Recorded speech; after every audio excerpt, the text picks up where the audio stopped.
நடிகை ஷாலினி சினிமாவில் ஆரம்ப காலகட்டங்களில் மலையாளம், தமிழ் அப்படின்னு பல படங்கள் பண்ணியிருக்காங்க. குறிப்பாக இவங்க தமிழ் சினிமாவில் ஒரு சில படங்கள் மட்டுமே பண்ணியிருக்காங்க.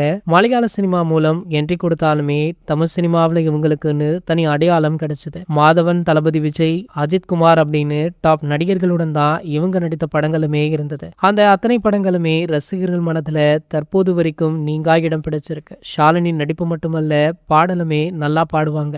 அப்போது இவங்க பாடிய ஒரு சில பாடல்கள் செம்ம ஹிட் அடித்தது. மலையாளத்துல இவங்களுடைய சிங்கிங் கரியரை ஸ்டார்ட் பண்ணி தமிழ் சினிமாவிலுமே ஒரு சில படங்கள் பாடியிருக்காங்க. இந்த நிலையில பாத்தீங்கன்னா பல வருடம் கழித்து நடிகை ஷாலினி மீண்டுமுமே சினிமா படங்கள்ல பாட ஆரம்பிச்சிருக்காங்களா. சோ சமீபத்துல தலைவர் ரஜினிகாந்த் அவர்களுடைய தர்மன் திரைப்படத்துடைய படப்பிடிப்பு ஆரம்பமாச்சு. சோ இந்த படப்பிடிப்புல தான் தற்போது சூப்பர் ஸ்டார் கலந்து கொண்டிருக்காரு. இன்னும் 3 அல்லது 4 மாதங்கள்ல சூப்பர் ஸ்டாருடைய போர்ஷன் முடிவடையும் அப்படின்னு படத்துடைய இயக்குனரான அஸ்வத் மாரிமுத்து அவர்களே தெரிவிச்சிருந்தார். சோ அதன்படி பாத்தீங்கன்னா தற்போது இந்த படத்திற்கான இசை வேலைகள் ஒரு பக்கம் மும்முரமா போயிட்டு இருக்கா. சமீபத்துல அனிருத் அவர்களுடைய ஸ்டுடியோல இருந்து ஷாலினி அவர்கள் வர புகைப்படம் ஒன்று சோசியல் மீடியாக்கள்ல வெளியாகி இருக்கா. சோ ஆகையால தர்மன் திரைப்படத்துல நடிகை ஷாலினி அவர்கள் ஒரு பாடல் ஒன்றை பாடியிருக்கார் அப்படின்னுமே சொல்லப்படுது. பல வருடம் கழித்து அதுவும் சூப்பர் ஸ்டார் படத்துல ஷாலினி அவர்கள் பாடியிருப்பது தலைவர் ரசிகர்கள் மட்டுமல்ல தல ரசிகர்களையுமே வெகுவாக கவர்ந்திருக்கு. இது போன்ற செய்திகளை பத்தி நீங்க உடனே தெரிஞ்சுக்க நம்ம சேனலை மறக்காம சப்ஸ்கிரைப் பண்ணிக்கோங்க.